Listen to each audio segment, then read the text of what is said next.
Building and maintaining community.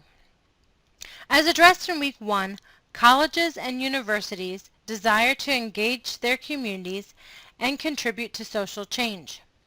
Students build on their academic discipline and deepen their knowledge of community through service learning.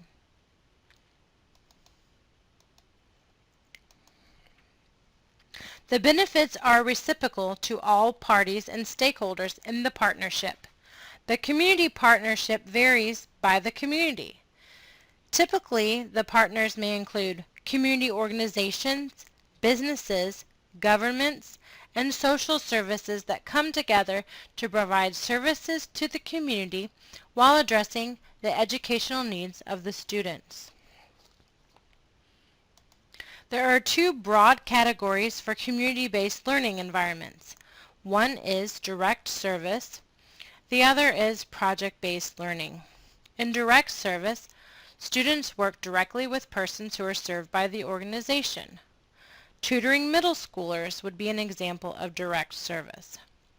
Project-based learning, students working towards an end goal and helps develop the process leading to that goal. An example would be helping a non-for-profit establish a social media presence. That would be a project-based learning.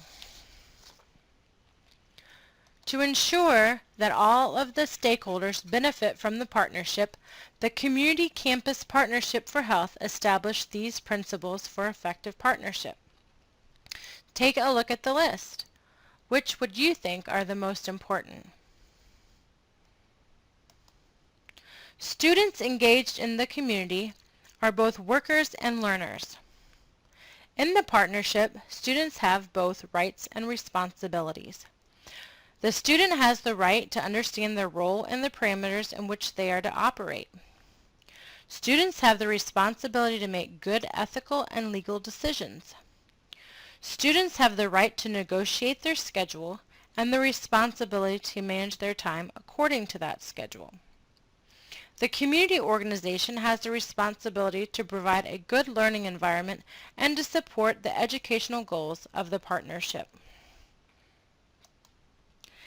Each stakeholder or partner brings their own assets, interests, and needs to the community partnership. Understanding the mission and goal of the community organization leads to effective and community engagement.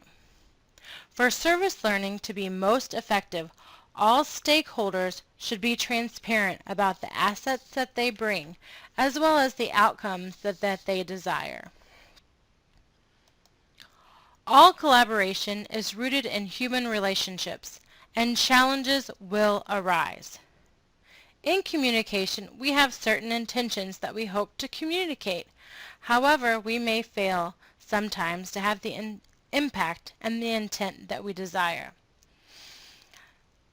We hope to communicate that we are confused or lost, but unintentionally the impact is that we are lazy or we don't care.